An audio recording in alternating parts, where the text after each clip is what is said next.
Hello and welcome to another Tuesday Talk with Ruby Reese. My name is Killian. I'm co-founder at Ruby Reese and at dognutrition.ie, and I will also be your host.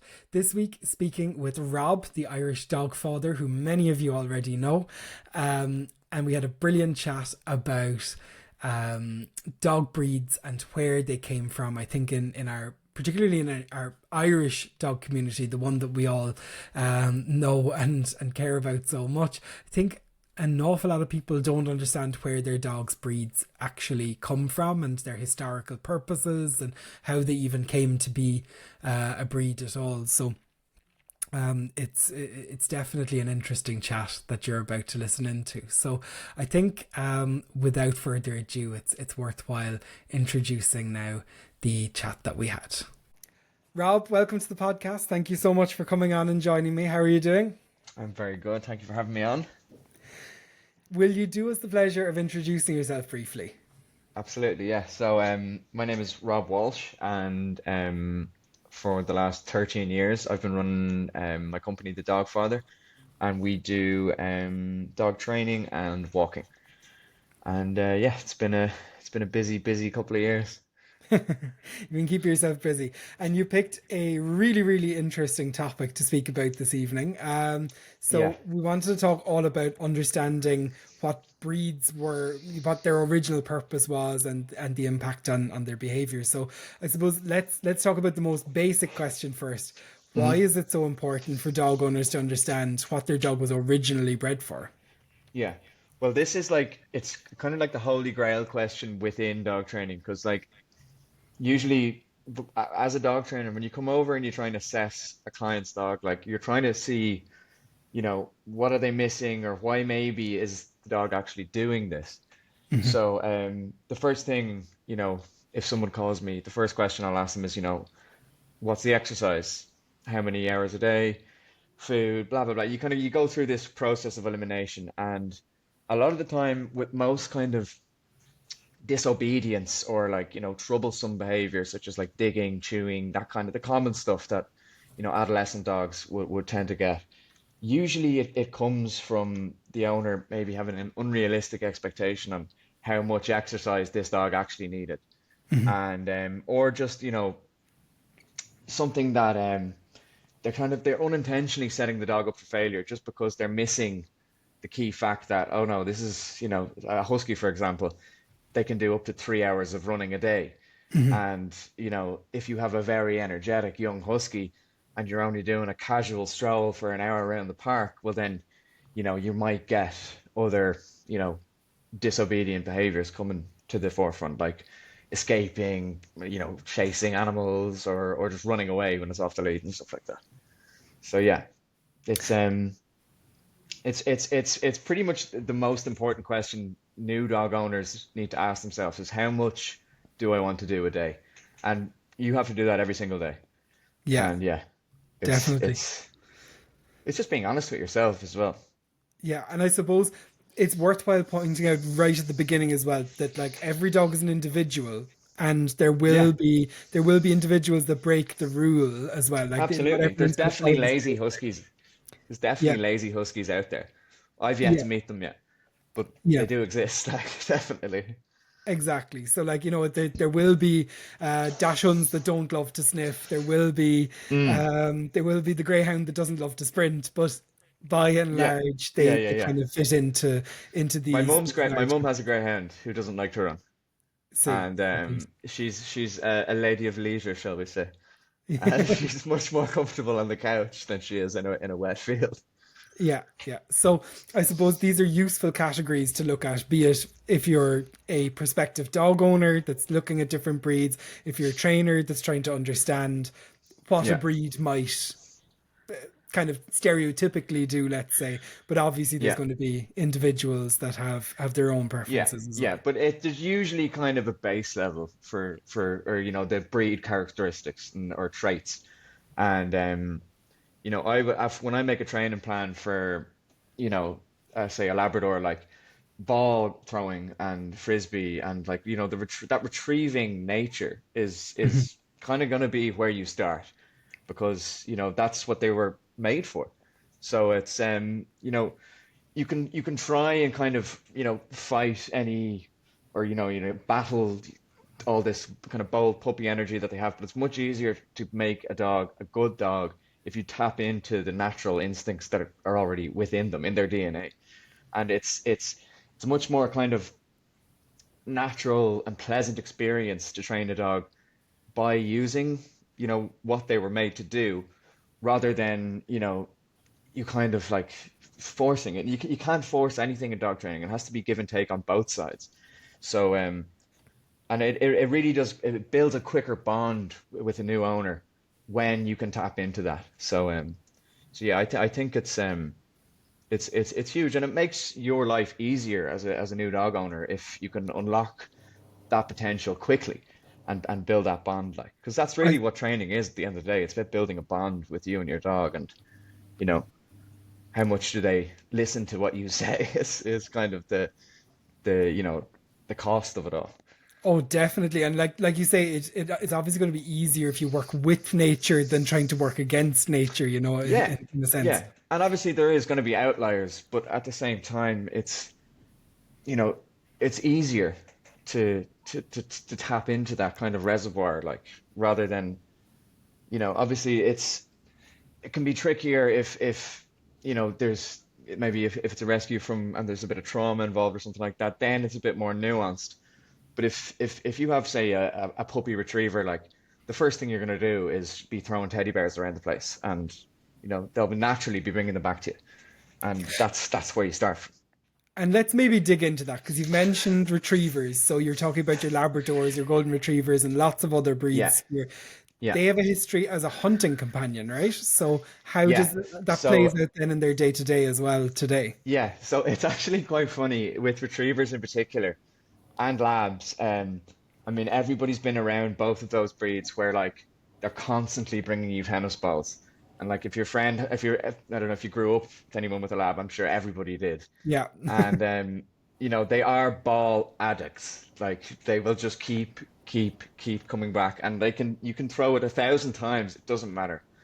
But one of the reasons why I love retrievers so much is they're one of the most sensitive breeds on earth. I've seen it myself with dogs that have had no, emotional training, and they will just naturally be so gentle with kids, with special needs people, and they have like an emotional intelligence, and this is the same with Labradors as well, that I just don't really see that often in other breeds.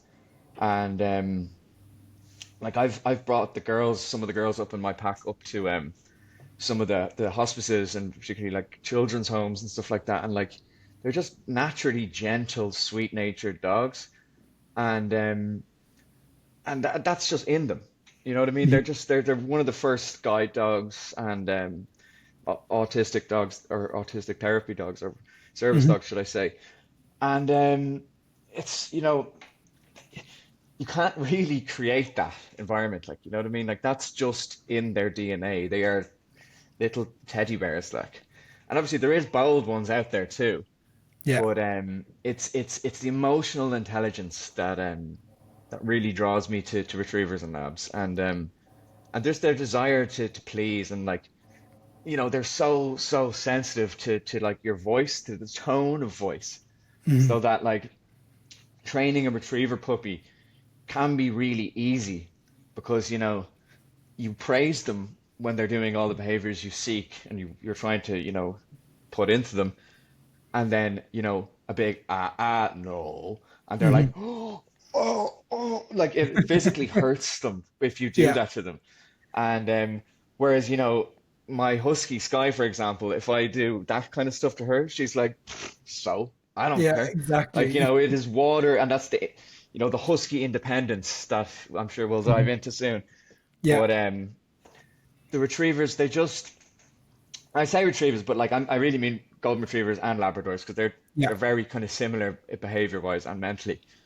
And yeah, I do think that one thing is quite funny, where people maybe don't train their retriever enough, and they become like teddy bear pacifiers, where, like, the Mhm. minute anyone stands up, moves, doorbell rings, they get a teddy, and they bring it around, like, and it's almost like show and tell. And Yeah. pretty much every golden retriever client I have when I come to get them, they run to their toy basket, grab a teddy bear, and give it to me, and it's like, well, leave it there now. We gotta go. Yeah, yeah. And but yeah, it does. The history of retrievers, it was they're from the Highlands in Scotland, Mhm. and they're a mix of what are they a mix with? It's like spaniels, setters, and a dog that's extinct now. I can't remember the name of it off the top of my head. Was it a Tweed Water Spaniel is the Uh, breed that no longer exists. But mhm. that's also they're very closely related to flat-coated retrievers. I don't know if you've ever seen one of them, but Yes, they're yeah. like a big long-haired version of a Labrador. They're beautiful dogs, but retrievers when they first came out, they were referred to as flat-coats, and Okay. then they kind of split and became like blonde. And they were invented by a gentleman called Lord Tweedmouth, who was a Scottish hunter, and he wanted dogs that were better for the kind of the boggy highlands, and these dogs were, much better than the other dogs that he had on his estate, and then they went to, I think there was a famous American, I think it was not Gerald Ford. There was a famous president of the States who had one, and he was one of the first people in America to own one. Oh, wow. And I think there was a photo shoot he did, like, on the lawn of the White House, and that's what popularized the breed in the States. And this is the And Labrador or the Golden Retriever? no, this is the Golden Retriever. Sorry, Golden Retriever. Yeah. this is the Retriever. Yeah, was it Gerald Ford? And so then they became, I think, it was registered in the States by 1925, so it couldn't have been Gerald Ford. I'm definitely wrong on that one. It's incredible that that the breed, a breed that we all know as let's say maybe what a lot of people would say is a classic breed now in our Yeah, minds. It's yeah, such a a staple of the dog world, and that I would have never guessed that you could trace it back its history to yeah, maybe the for early sure. 1900s, Like, and yeah, no, no, and like know they're like exactly. retrievers aren't they're not, an old breed at all. They're very much a new thing. And it's I think they're there's the sixth most popular dog on earth globally. And like, they are, they're the classic, like, two kids and a golden retriever. Like it's, the family portrait kind of Mhm. aesthetic is them, like. Yeah, And now that being said, like, there is some issues within the breed, like not so much here. We're quite lucky, I think the worst we get is probably like maybe an elbow and hip dysplasia, but in the States they're a bit more heavily bred, and there's a bit more kind of genetic diversity between the golden ones and the white ones. The English Mhm. creams is the kind of the term. Okay. But yeah, when you start kind of getting into those hyper highly bred dogs, obviously Yeah, genetics and deformities and stuff like that can come to the top. So yeah, yeah. it's a bit of a mixed bag when you start kind of highly breeding dogs, but that's where we are. Yeah, and it's amazing that you said, that the Labradors and the Golden Retrievers were specifically bred as well to be able to be gentle because they're supposed to retrieve something Yeah, for yeah, yeah. Well, hunting this is rather the than thing. bring So it back. they have what's called a soft palate. Yeah. So like a lot of like hunting dogs, it's not about eating the meat, Hmm. which is the difference in what you would use as a retrieval dog. So a retrieval dog is to bring the pheasant, the whatever, woodcock or whatever like that back to you, and it's still in an edible state. Yeah. Whereas if you send a lot of hounds out, they're to kill the animal. They're not to bring it back and you Yeah. to enjoy it. Like it's going to be pulverized, and that's the gruesome reality of most modern dogs had a purpose and a job, and I think Yeah. we as a culture today kind of forget that a little bit, and And we need thus why I wanted to have this topic, because we can need to tap back into the actual animalistic desires. And I was going to say, because this tees up the next question very, very Yeah, well, in that, yeah, we talked a little bit now about the retrievers. You mentioned at the hmm beginning a little bit about the Siberian Huskies, and they were bred as yeah, sled dogs, and yeah, that they're going to want to at least perform some sort of work in an average mm, day. So what are some of the common behavioral challenges that owners now face when they don't keep in mind what their dogs were originally bred Yeah. for? So if we want to go on retrievers, so if you don't kind of tap into their natural instincts enough, you'll have a dog who maybe be overly chewy. Hmm. So, you're any hard bit of wood in the house is up for grabs. And that's because they just have this natural instinct to put things in their gob and wander around with them. Yeah. And the trade-off then is like you need to give them a job. You need to Yeah. it seems silly, but just carrying something on a walk will tap into that little desire and keep that kind of demon away. And like if you were to then swap it to Huskies, like Huskies are probably the biggest ninja escape artists in the whole dog world. And if we want to ask our friend Andy at the Husky Rescue how tall his fences have to be Hmm. around the enclosures. And I've seen it firsthand, like my girl Sky is like an Olympic level athlete. Like anything she Hmm. puts her mind to, she can probably backflip and find a way over it. Like, but if you don't let a husky run and really get rid, and it's not so much their speed, it's the stamina, and that's what makes them such a serious dog. It's that they are the most enduring athlete in the dog world. A husky can run for, like, I'm not joking, like up to 6 hours a day, and he will be so happy and full of beans. Whereas, like, you know, any other breed, more than 2 hours, and they're like, they'll never want to look at you again. Like, and Exactly. they are machines, and I do feel like people forget how serious they are. Like, and like in Alaska, for example, like there's a sled race. I knew I was gonna butcher this pronunciation. The Itarod, I think, is the my attempt Mhm. at explaining it. But it's over 1,000 kilometers over a couple of days. And I mean, you can only imagine the fitness that actually requires, like, So and that's yeah, kind of it's like the harsh reality really showing up, like what these dogs can do and were bred to do, and then in what they're comparison what to they're maybe literally made to do, yeah. And then we, put them in a small semi-D back garden and wonder why the dog is bouncing off the that's it. walls and not, you know, happy and playful and enjoying to walk. And it's like because this dog has a purpose, and his purpose is to perform at a high level, with with a pack. And there's a if you want to kind of dive into the nuances of sledding, there's a dog who makes the decisions at the very top. So it's Mhm. his choice where we go over the ice. Is this ice safe? So it's a really big thing about like choosing the captain for your dog. Because if you choose the wrong dog, he could bring you over shallow ice, and then Mhm. you're all dead. Like, Yeah, yeah, so and then there's turners, and then there's the real strong dogs who are usually the crazy ones who are kind of in the middle, and they're the actual momentum and the okay. power. But yeah, it's a crazy world, and Alaska and Siberia is the only there's a small bit of it in Canada as well, but there's only really three pockets in the world where it's still a thing.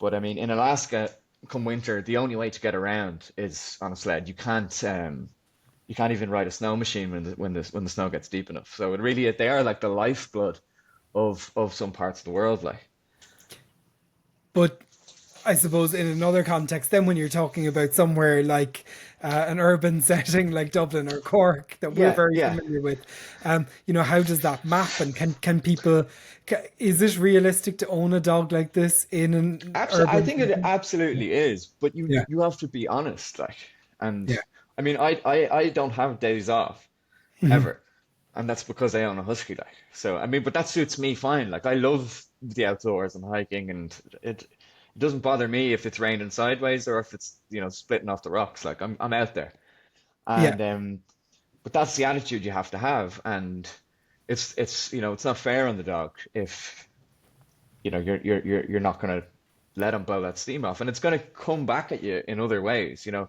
going to have a dog who's not as obedient, maybe a little bit moody, and they are known as being like independent or cattish in some respects. Hmm. And it really does make things easier if, you know, if they have the kind of, the energy gone out of them, and they're going to be much more responsive to training if you do that. Like, there's no point trying to train a husky that hasn't had a run.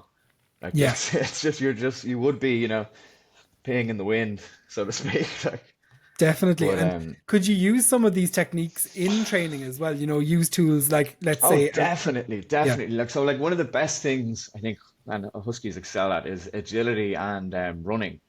So any form of canicross or cycling, and through that, you can kind of channel the craziness, and you'll see, like, my girl, when I put my running harness on, like, she's already like nearly shattering glass with the howls, and it's not like, anxious or kind of like like, it's hesitation howling. Like, she's like, I'm, raring to go. Like, yeah, it's she's like a hyped. car revving up, like. Yeah, And but then, yeah, she'll be an angel then once you come home. But like, there could be a bit of dizziness going on if she hasn't had that big run, like. yeah, And it's a shortcut for success to tap into that. So, like, if you want to go back to retrievers, frisbee, any animal shaped teddy bears, throwing it around, and just tap into that natural desire that they want to bring it back to you. And with the Huskies, it's just, you know, get rid of that steam, like, because there's no point even attempting a training session if they have that in them, like. and you mentioned as well about huskies working kind of as a team together when in their Yeah, natural job, I suppose, or their yeah, their well trained job. Would you say that they have a strong pack instinct then as well? The people yeah. I that think come to more so mind. than any other dog. Okay. Um, see, Huskies are one of the most ancient breeds on Earth. They're actually there's a small part of DNA in Huskies that is related to the Tamir wolf, and they're no longer in existence. But like, I think the farthest scientists can go back with the Huskies is a maximum of 4,000 years in Siberia. So, I mean, Mhm. when we compare that to the retrievers, which are what, 150, 200 years max, Yeah. I mean, it's so night and day. So there's, like, proper animalistic, wild DNA in the husky, Yeah. which means that, they're a much more serious machine, like. And they really thrive on that pack environment. And anyone that has more than one of them will know that, they very quickly will figure each other out, and they're very social, even though they're a very independent kind of, as I said, cat-like. They are also highly social, and they'll figure out where they are in the pecking order very, very quickly. And yeah, and the only thing is, if you've ever been around more than one husky, earmuffs or some sort of ear protection is Mhm. definitely needed, Yeah. because they are unbelievably loud when they get going. And like, my girl will, she'll kind of start when we're maybe going up, or when people say hello to her. And it happened the other day in the pet shop. We were in getting a few treats, and someone comes over. God, she's beautiful. Could I say hello? And I was like, yeah, just to warn you, she will start screaming, but it's because she's so happy, and she Yeah. just starts wiggling and rolling around, and it's kind of like this, like, chatty kind of energy that Sky has. And but yeah, but people that aren't used to that, they'll be like, "Oh God, what's wrong with her? Oh, what's she doing?" And I'm like, "Oh, she's just really happy to see it. And she's like, she's chatting." Like, Yeah. Yeah. but Exactly. yeah, they are very, very kind of pack related, which can be kind of dangerous if there's more than three or four of them in a group. If they're running around the park, and then suddenly another dog enters the mix. Any more than three dogs, and you have to be quite careful. Hmm. So you know, and people that have more than two or three dogs, they'll know this, that, like, you're not gonna just show up anywhere at 10 a.m. and let them take over, because they will do that. Like, so Yeah. Yeah. And you I'm need I'm you sure do need to be careful of it. I'm sure this question's going to all like every question, the answer is it depends. But like, would you say it's important as well when people are kind of planning a multi-dog household, to Yeah, when if you're looking at dogs that have come from that were bred for very, very different things, yeah. do you think that could cause issues as well? I mean, it kind of can. What I would say is that every dog is an individual, like we said Hmm. earlier. Like, and even though there is these like, core breed traits and characteristics, there's every dog is slightly adaptable and they can be tricky as well. But like for example, anytime my whole rule of thumb is for this is if you have your original dog, any dog that comes after that, they're like it's sad, and this is the core truth of it is that the original dog takes priority. Hmm. And if you get a new puppy and your original dog isn't getting on with him, then you have to get rid of that new puppy. And that's the sad reality of it. But Yeah, I mean, unfortunately, some people, they like the new and shiny things, and some people will get rid of the old dog, which to me is completely unfair. yeah, And I've had to talk some people out of doing that over the years. But that usually doesn't happen. And what I would say is that just like if you're ever going if you're thinking about getting a new dog or adopting a new dog or buying a new dog, on the second meet, bring your original dog with you and let them have an interaction. And don't just arrive home with a puppy. yeah. And your dog will be annoyed at you, like so, like Hmm. you should meet a neutral ground and get a gauge on. Look, oh, there's a waggy tail, you know.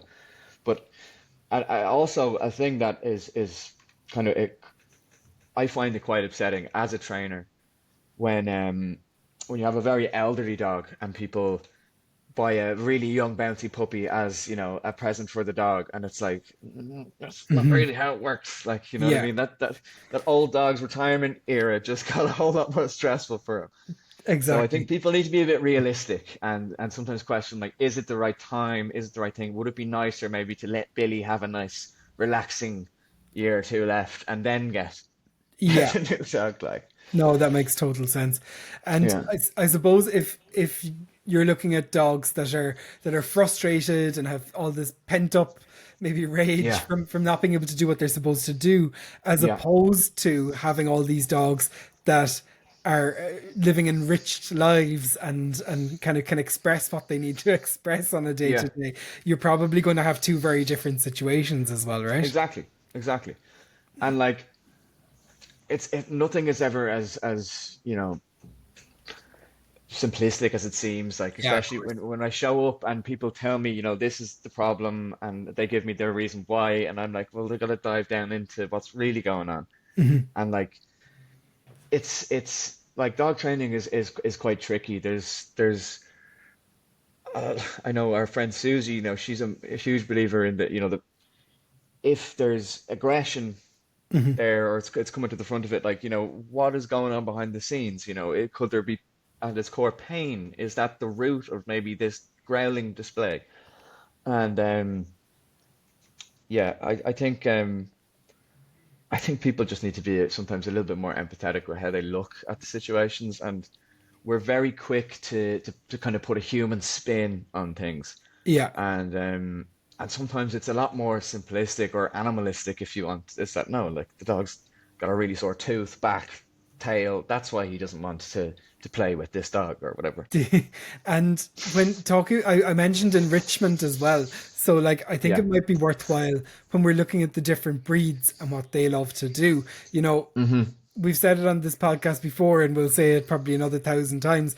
Yeah. Enrichment can be a snuffer mat. Enrichment can be a sniffari, but it Yeah. doesn't have to be. And No. maybe sometimes digging, or maybe sometimes pulling a stuffed toy apart, or Yeah. maybe something, howling at the moon could be Yeah, yeah. something But that, digging is a huge one. So like yeah. digging is something that I probably get a message or an email about like once a week. Hmm. And my whole thing with digging is that like you don't have to eliminate the behavior. You need to redirect it to an area that's acceptable.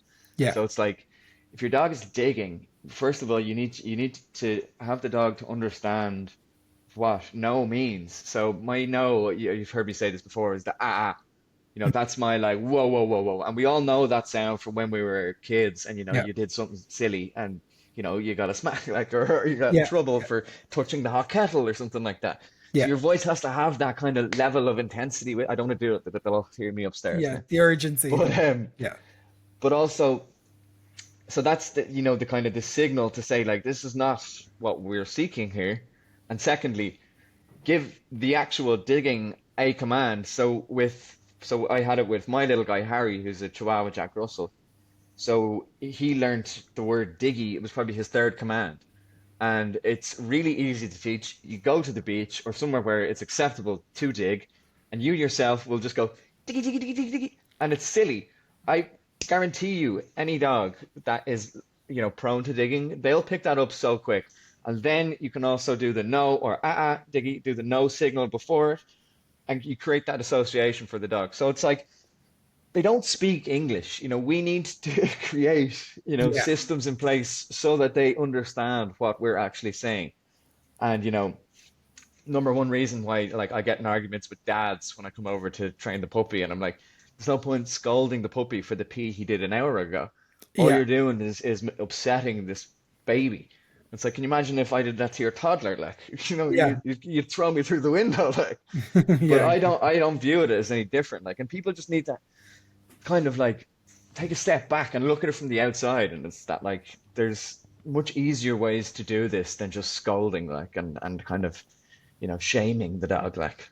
Absolutely. And I love that you find like the outlets even for the digging, because I was thinking that that's quite difficult Yeah. in our garden. There Oh, isn't digging there digging isn't a can be spot that I'd like, yeah, that I'd it can like. be a nightmare, like. And I mean, a lot of people that deal with digging, I mean, they end up just getting rid of the grass altogether. They'll have a concrete yard then with plants and pots or astro or something like that, and Mhm.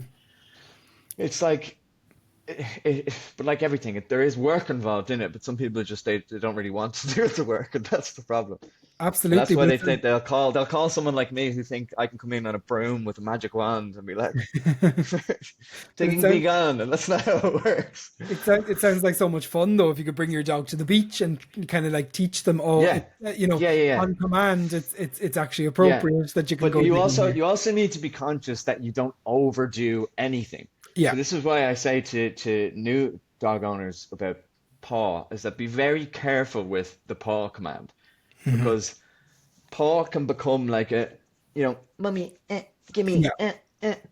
and if you have a dog that likes paw and it got a big kick out of it initially, and you gave such a thrilling, oh God, aren't you so great? Well, if you Mhm. make too much of a song and dance about paw, you're gonna have a dog who's just constantly tapping you, tapping you, tapping you, tapping you, Sure. and give me, give me, give me, give me, give me. Yeah.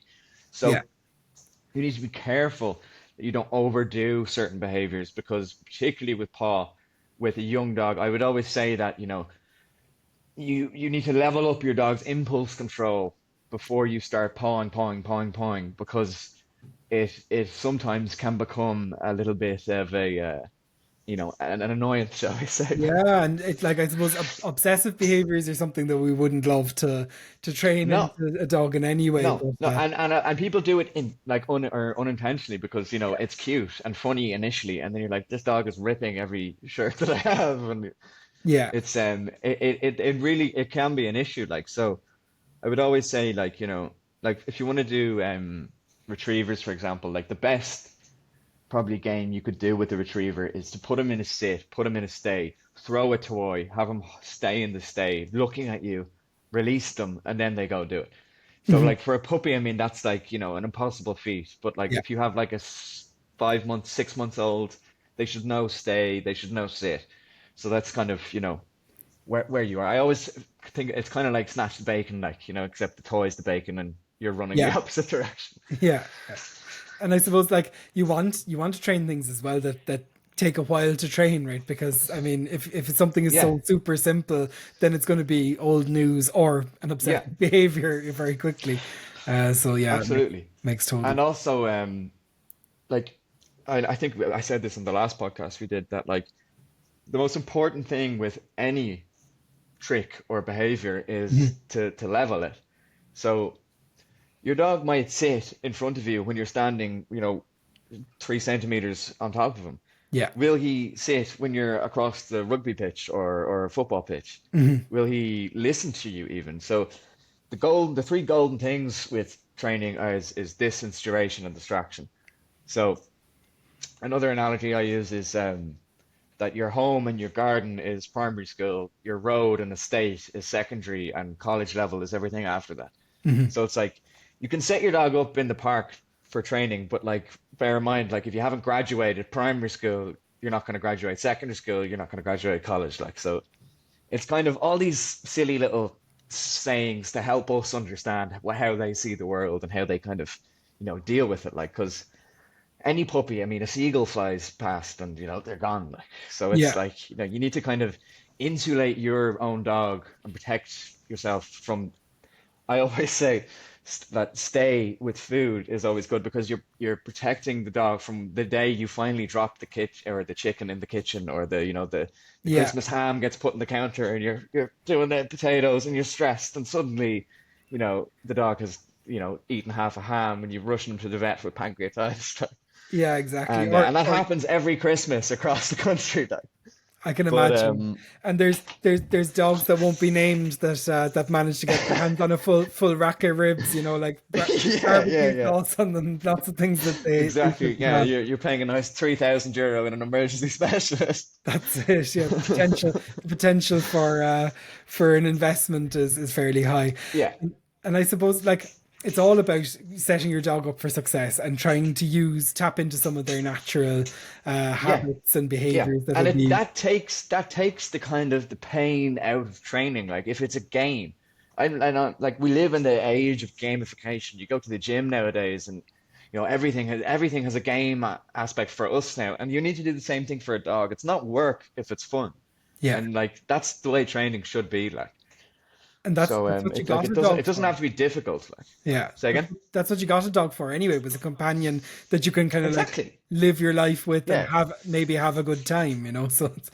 Exactly, yeah. Unless you're some sort of military specialist, like who's jumping out of helicopters with a Mali, but like they're few and far between, as far as I know. there's only one or two of those that listen to this podcast. So I Yeah, think, I yeah, think the exactly. Yeah, we're the majority wrong demographic. the majority of the listeners here will just want to have a great time with their dog no matter what they're doing. Yeah, Do yeah, you, yeah, yeah, yeah. do you have any final advice for dog owners out there that are listening in that want to respect, I suppose, those natural instincts of their dogs and work with them?